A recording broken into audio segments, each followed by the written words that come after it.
Nós estamos encerrando o tomo 1 do programa fundamental do estudo sistematizado da doutrina espírita, encerrando o módulo 9 com o roteiro 3. O módulo 9 é aquele que estuda as leis de adoração. Nós falamos das leis de adoração, estamos falando já há 2 semanas anteriores. Falamos da importância da adoração, o fato de sermos naturalmente espíritos voltados a adorar um Deus, um ser superior, que desde o início, mesmo quando simples e ignorantes, nós, na condição de espíritos, já estávamos certos de que havia um Criador, um ser, uma divindade superior a nós. E passamos por aí, e na semana passada nós falamos da importância da prece, como a prece pode ser o nosso escudo, a nossa esperança, aquilo que nos torna mais fortes diante das dificuldades aí que enfrentamos.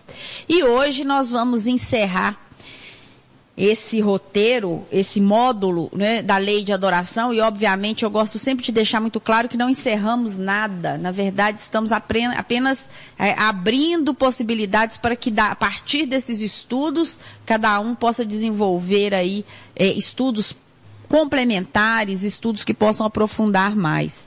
Todos os trabalhos que nós utilizamos, todos os livros que utilizamos aqui, são livros da codificação.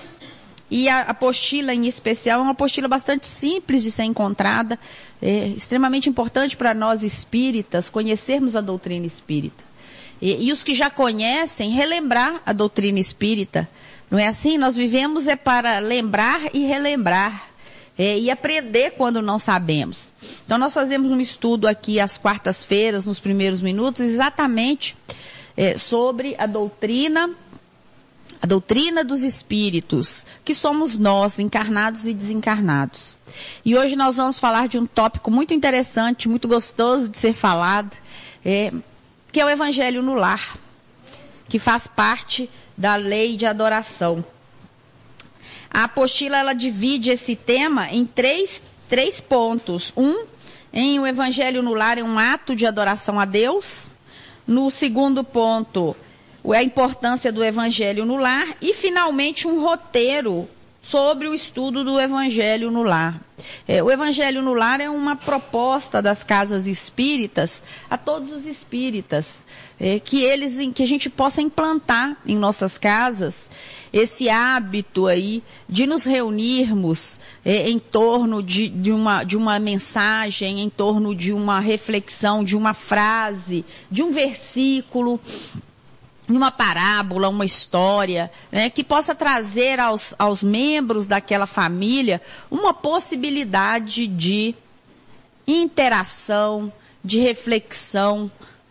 Então o Evangelho no Lar é algo que, quando a gente vem à casa espírita, sempre a gente escuta que é Evangelho no Lar, e fica muitas pessoas às vezes constrangidos, não perguntam o que é. Quantas vezes vem 1, 2, 3 vezes, escuta falar do Evangelho, mas nunca compreende aquilo, acha que é alguma coisa muito difícil de ser feita. E a partir dessas reflexões que estamos fazendo aí sobre a lei de adoração, nós vamos encerrar exatamente demonstrando que adorar a Deus, fazer uma prece a Ele, promover um momento de reflexão com a família, é tão natural como a certeza que temos de que existe uma divindade superior a nós todos.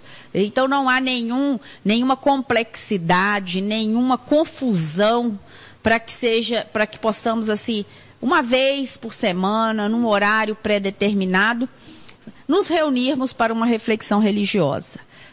Isso não é alguma coisa que dificulta ou que sacrifique as famílias.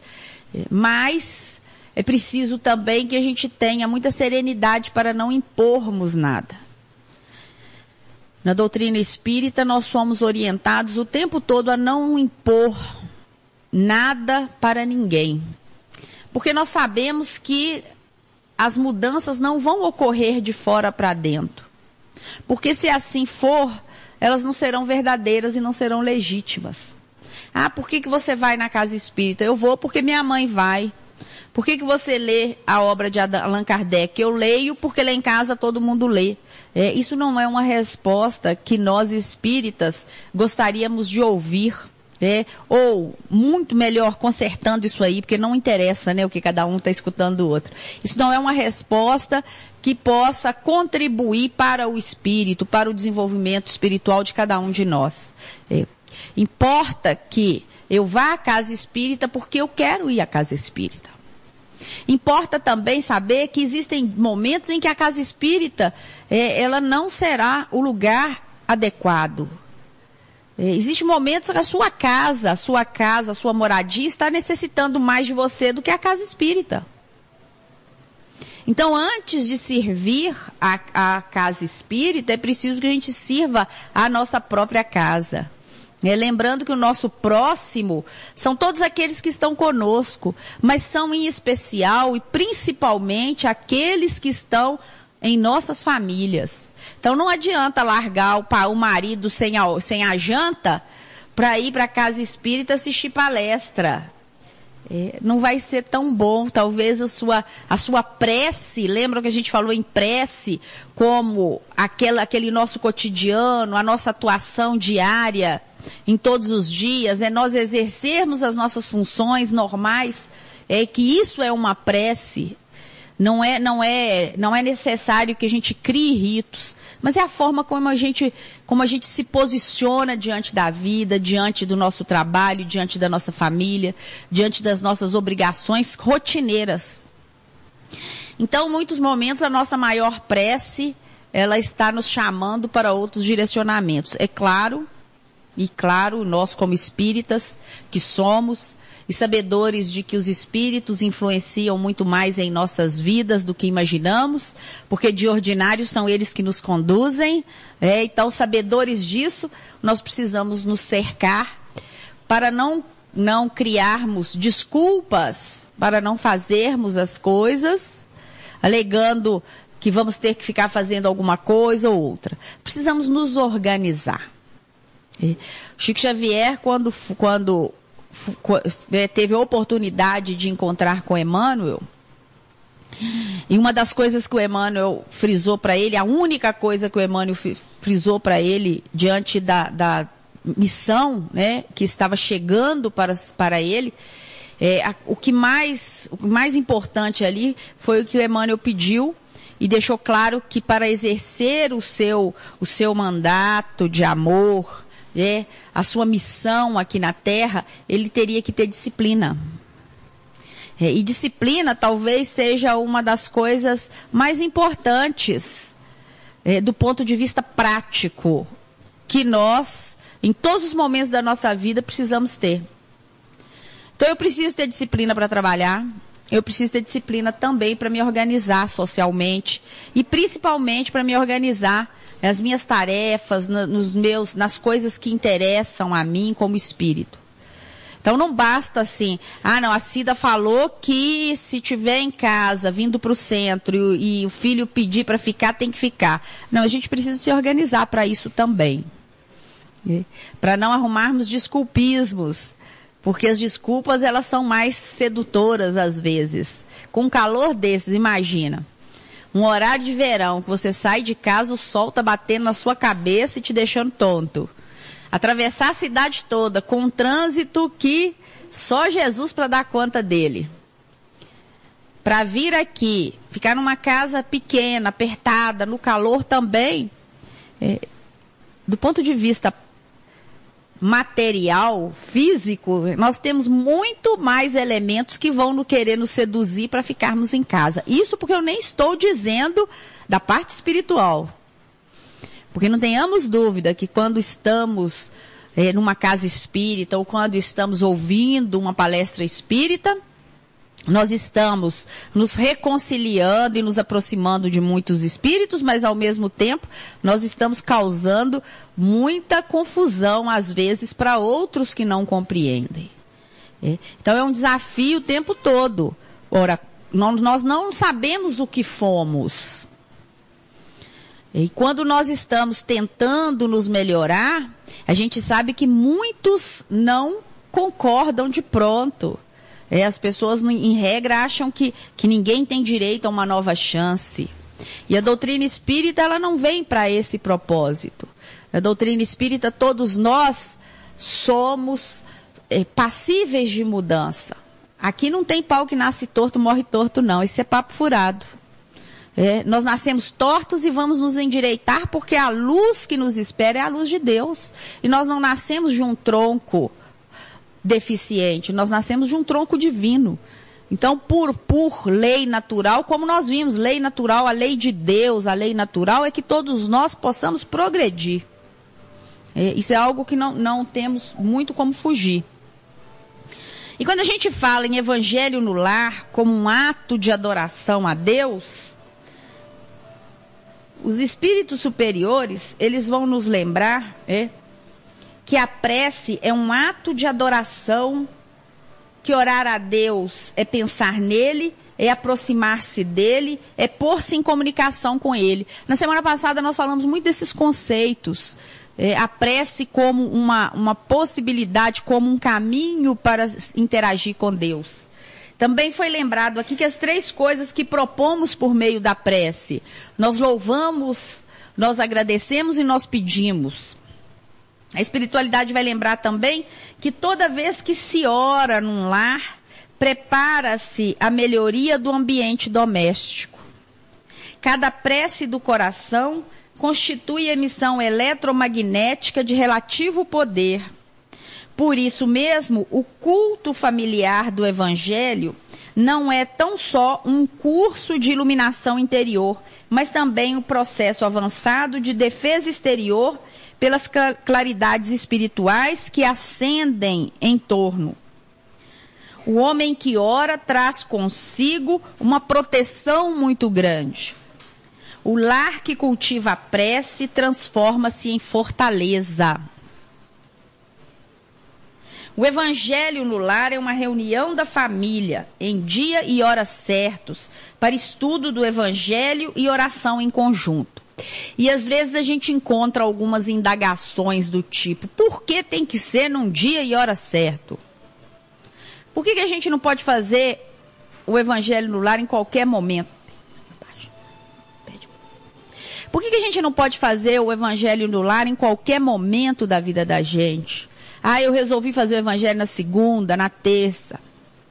Eu falei da disciplina anteriormente. E nós precisamos introjetar disciplina em nossas vidas. É óbvio que a prece não tem hora, não tem lugar.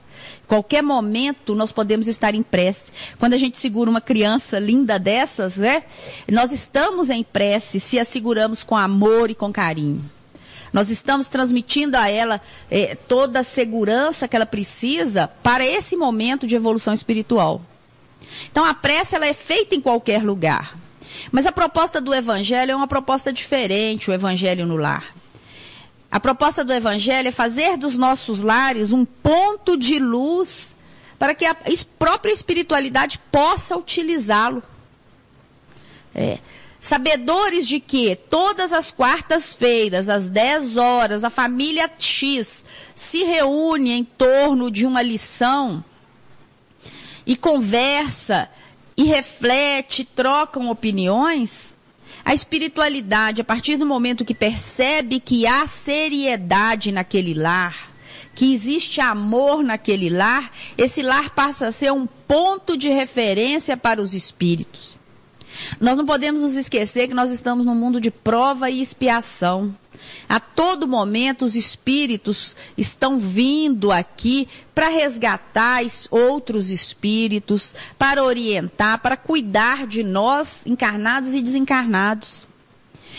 E como nós, eles também precisam reabastecer de vez em quando, né? Não é só nós que precisamos, não. Os espíritos que laboram aí na seara de Jesus, trabalhando com os desencarnados e trabalhando em nosso favor, eles também precisam se fortalecer. E quais são os pontos que eles se utilizam para fortalecer? São exatamente esses pontos que nós criamos dentro dos nossos lares. São pontos que criamos quando nós combinamos que vamos ter uma reunião às quartas-feiras, que vai iniciar às 7h30 em ponto e vai terminar às 9h. A espiritualidade, ela sabe que nesse momento, ela pode trazer alguns irmãos necessitados para receberem eflúvios que vão reanimá-los para novos labores aí, para novos desafios. Assim como a gente sai mais tranquilo da casa espírita quando a gente toma um passe, não é assim? Tem dia que a gente anda carregado. Nós nem imaginamos o quanto carregamos. Mas, enfim, a gente vem à casa espírita e após um passe, após uma palestra, após uma oração, a gente sai mais renovado, sai melhor. Assim também são os espíritos que trabalham no orbe planetário em nosso favor. Então, dos pontos importantes de se ter dentro do lar, o evangelho no lar, em tempo determinado, em dia determinado, em hora determinada, é exatamente porque nós passamos a ser um ponto de apoio para a espiritualidade. O que não impede que tenhamos e que façamos preces em quaisquer outros momentos, porque a prece é para toda hora. Mas é preciso que a gente tenha esse mínimo aí de organização. A espiritualidade vai nos dizer que o Evangelho no Lar é uma reunião familiar de estudo e reflexão dos ensinamentos de Jesus, interpretados à luz da doutrina espírita. Esses estudos se utilizam da prece como instrumento de ligação com o Senhor. Nós espíritas entendemos que o lar não é somente a moradia de corpos, mas acima de tudo a residência das almas. E aí vai ter muita gente com medo de voltar para casa, né? E quem está em casa escutando vai ficar olhando para o lado. Opa, peraí, eu comprei essa casa para morar 4 pessoas. De repente pode estar morando um batalhão, né? 4 centenas, 4 milhares aí de pessoas, né? De almas, de espíritos. Então, o nosso lar é algo muito sagrado para todos nós. É aquele lugarzinho que temos que cuidar com muito carinho e temos que sanear sempre. Sanear com os melhores, assim como a gente limpa a casa. Tem gente que não limpa, né? Mas a grande maioria a gente imagina que limpa periodicamente, não é assim? A gente precisa varrer, precisa tirar o pó, mas a gente precisa também tirar o pó espiritual. A gente precisa limpar a nossa casa espiritual. E como que a gente faz isso? A partir da oração. E quando fazemos isso em família, nós fechamos um circuito tão bem estruturado em torno da nossa casa, que ela se torna proteção. E mais do que isso, se torna foco de luz, muitas vezes, para um bairro inteiro. Olha o que eu estou falando para vocês, hein? Muitas vezes uma casa em oração é utilizado como bênção para um bairro inteiro, para um prédio inteiro. Então é preciso que a gente tenha esse compromisso aí com o Evangelho no lar, sabedores dos benefícios, que os benefícios que alcançam uma prece muitas vezes de 15 minutos, uma reunião de 10 minutos, tem uma proporção e uma repercussão que pode durar muito e alcançar muitos. É isso, em linhas gerais, que a espiritualidade deixa para nós. É por isso que às vezes eles falam, olha, vamos fazer o evangelho no lar. Às vezes a gente precisa fazer no automatismo. Faz porque tem que fazer. Mas à medida que vamos estudando na doutrina espírita e começamos a perceber o poder da oração, a proteção que ela traz para as nossas vidas e para os nossos familiares, a gente vai começar a compreender o quanto é importante termos esse momento dentro das nossas famílias. E nós não estamos convidando ninguém para ficar o dia todo. Uma vez por semana, 15 minutos, de 15 a 30 minutos no máximo. Reunir a família, desligar a televisão, largar o WhatsApp, As redes sociais, porque tem gente aí que já está com lerdeza nos dedos de tanto ficar passando a mão em celular. Tem pessoas que confundem celular com brinco, viu? Acha que é brinco, você olha para a pessoa, você nunca vê a pessoa sem o celular. É uma coisa muito simples, ninguém está pedindo mais do que isso.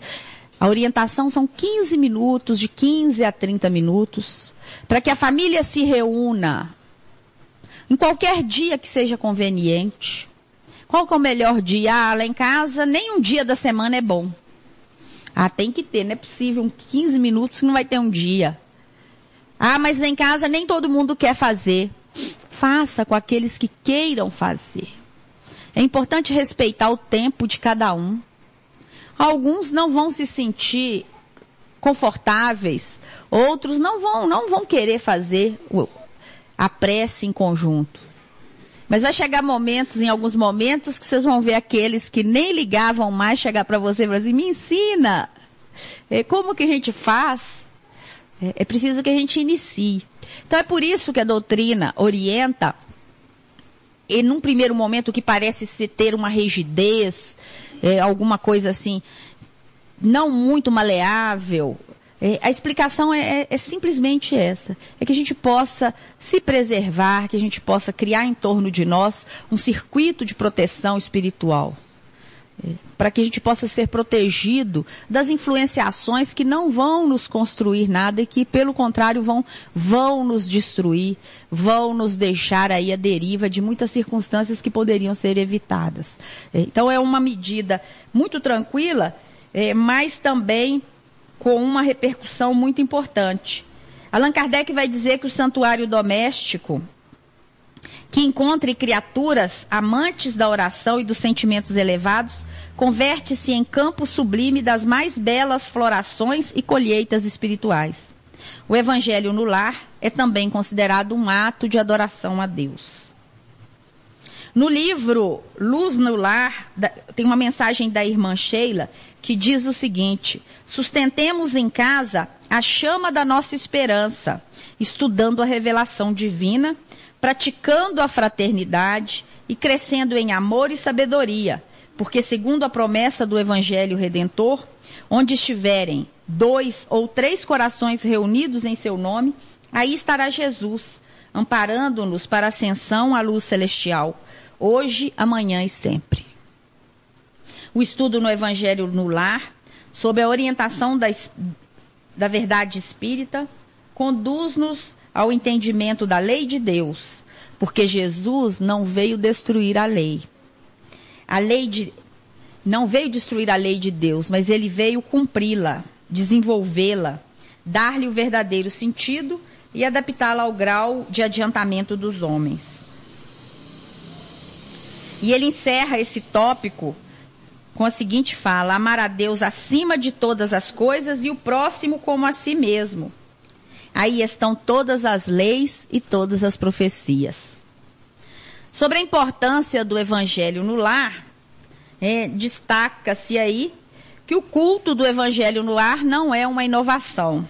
Então não é uma invenção da doutrina espírita. E às vezes a gente fica achando que só nós que inventamos, nós não estamos inventando nada, já perceberam, né? Porque quando a gente fala em mediunidade, não tem nada, já existia isso muito antes, desde que existe os espíritos estão aí, a mediunidade já existe entre nós. Não existe nenhuma novidade. E também, quando a gente fala em culto no lar, nós não estamos trazendo nenhuma inovação, porque isso já é um hábito que já existe, já tem raízes muito antigas entre várias culturas. Allan Kardec vai lembrar que o Evangelho no lar é uma necessidade em toda parte onde o cristianismo lance raízes de aperfeiçoamento e sublimação. Ele lembra da Boa Nova, que seguiu da manjedoura para as praças públicas e avançou da casa humilde de Pedro para a glorificação de Pentecostes. A palavra do Senhor soou primeiramente sob o teto simples de Nazaré. E se fará ouvir de novo por nosso intermédio, antes de tudo, nos círculos dos nossos familiares e afeiçoados, com os quais devemos atender às obrigações que nos competem o tempo. Emmanuel fala também a respeito do Evangelho no lar, a respeito da importância do Evangelho no lar, e ele fala o seguinte, que quando o ensinamento do mestre vibra entre quatro paredes de um templo doméstico, os pequenos sacrifícios tecem a felicidade em comum. Olha que coisa interessante, olha que fala bonita. Pequeno sacrifício, qual que é o pequeno sacrifício? Às vezes é reunir 15 minutinhos para uma oração, uma prece comum. E o que esses pequenos sacrifícios vão fazer e acabam virando, deixam de ser sacrifícios muito rapidamente. É só abrirmos o coração que a prece passa a ser um momento tão glorificante que a gente não quer mais ficar fora dela. Esses momentos, esses pequenos sacrifícios aí, eles acabam construindo momentos de felicidade, felicidade comum. Nós estamos vivendo momentos em que a família está tendo várias colorações. Nós estamos hoje, e isso faz parte da evolução da própria humanidade. Não estamos aqui para discutir o que é e o que não é correto, ou o que deixou de ser, porque não nos interessa e não nos cabe fazer isso. Mas nós sabemos que existem hoje os mais diversos tipos de constituições familiares. E essas diferentes constituições familiares têm trazido também diferentes necessidades. Aquele conjunto antigo em que havia o pai, a mãe e os 20 filhos, não era assim? E que todo mundo respeitava muito mais por medo do que por reconhecimento de autoridade, mas enfim, havia uma relação de submissão, de troca, alguma coisa ali, de culpa também, em que ficávamos vinculados a todos os entes ali. Uma relação que com o tempo mudou. As famílias com as mudanças, elas não podem perder alguns liames que são essenciais, não. A lei de adoração é uma lei de Deus, é uma lei da divindade, é uma necessidade do espírito. E quando nós perdemos esse liame com a espiritualidade, nós perdemos muito mais do que imaginamos. E aí a gente vê famílias desmoronando, seres desmoronando, filhos desmoronando. É claro que nós não temos a receita mágica para nada. Mas a espiritualidade tem sido unânime em nos orientar, no sentido de que a prece unifica as famílias, a prece fortalece as famílias, a prece protege as famílias. Então, às vezes, no lugar de ficar xingando e brigando, fazer uma prece talvez seja o melhor caminho, ou um caminho menos doloroso. Porque nós temos colhido muito mais espinhos do que imaginamos. E a proposta do Evangelho no lar, e quando Emmanuel fala isso, é para a gente refletir a respeito. Olha, um pequeno sacrifício. Qual que é o sacrifício? Nós vamos nos reunir uma vez por semana. Um momento pequeno, é um pequeno sacrifício, que pode garantir a felicidade da família. Que certamente trará um escudo espiritual de proteção àqueles entes familiares. É claro que ninguém vai mudar a sua história espiritual. Para cada um de nós, existe um planejamento, nós já falamos sobre isso aqui. Um planejamento que de alguma forma, direta ou indiretamente, nós participamos dele. Então nós não vamos diminuir aquilo que temos que fazer, aquilo que temos que vivenciar.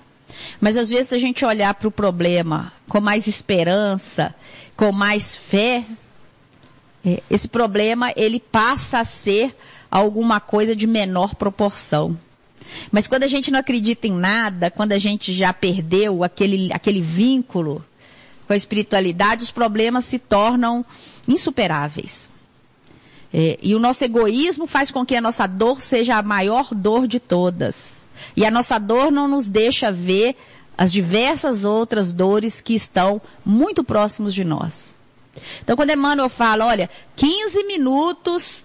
agora já estou dando tempo para o Emmanuel, tá vendo como é que eu faço com o Emmanuel? Mas quando ele diz, pequeno sacrifício, Ele está nos dando aí uma orientação muito interessante, é um pequeno sacrifício. E qual que é a troca? A troca é um bem coletivo, é um bem familiar. Então, quando a gente, às vezes, e a gente vive isso o tempo todo, de uma forma ou de outra, né, se questiona por que as coisas desandaram. Vamos fazer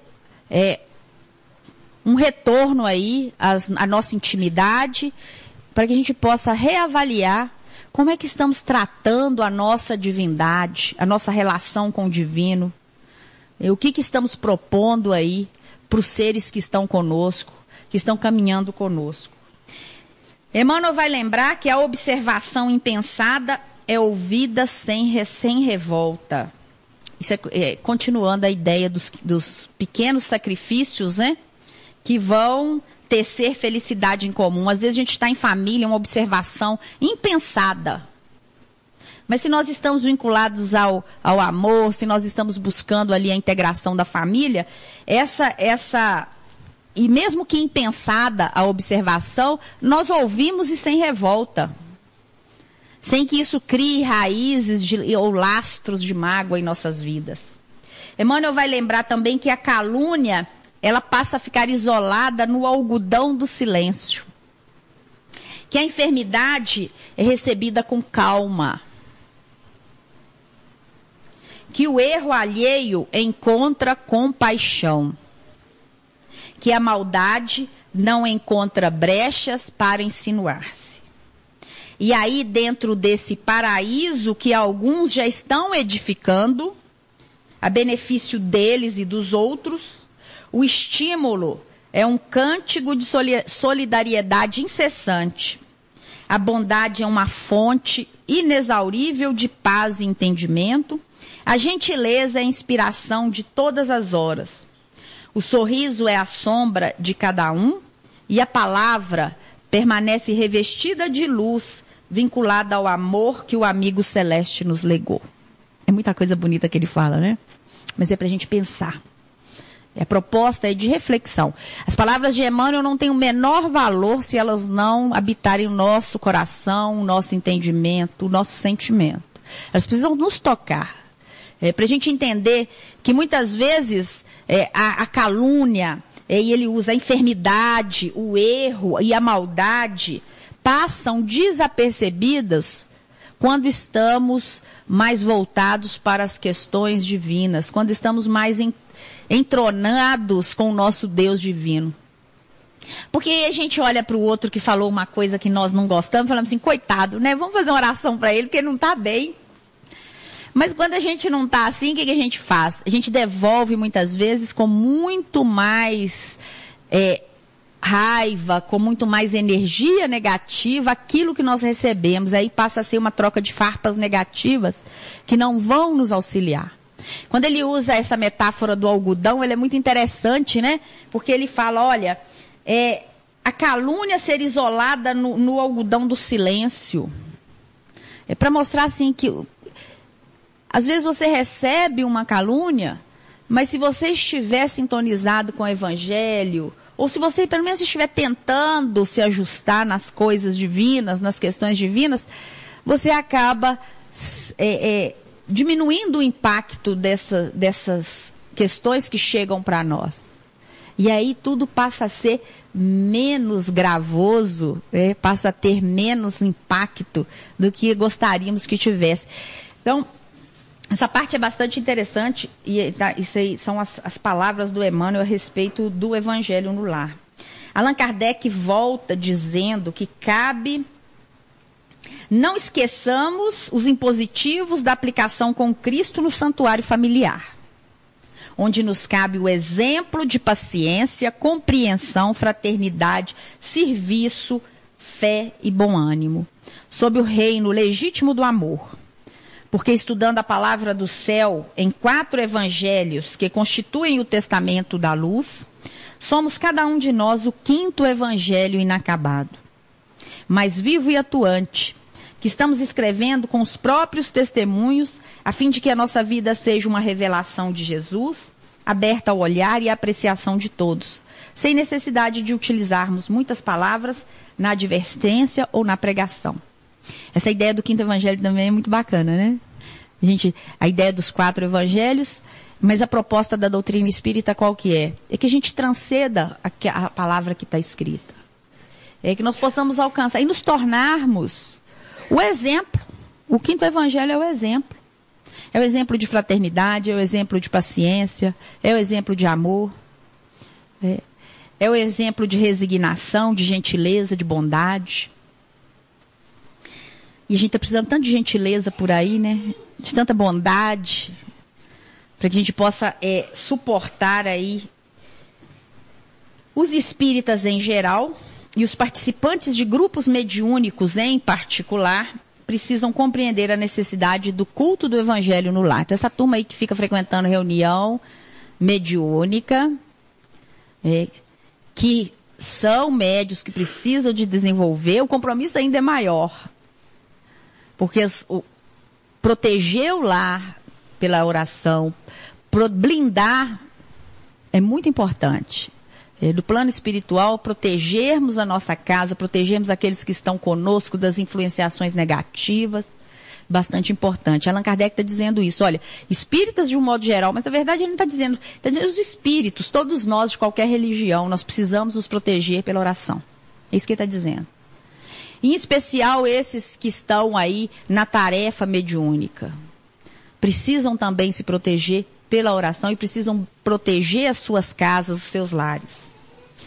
Ele diz o seguinte, pelo menos semanalmente é aconselhável que se reúna com os familiares ou com os parentes, capazes de entender a importância da iniciativa em torno dos estudos da doutrina espírita, à luz do Evangelho do Cristo e sob a cobertura moral da oração.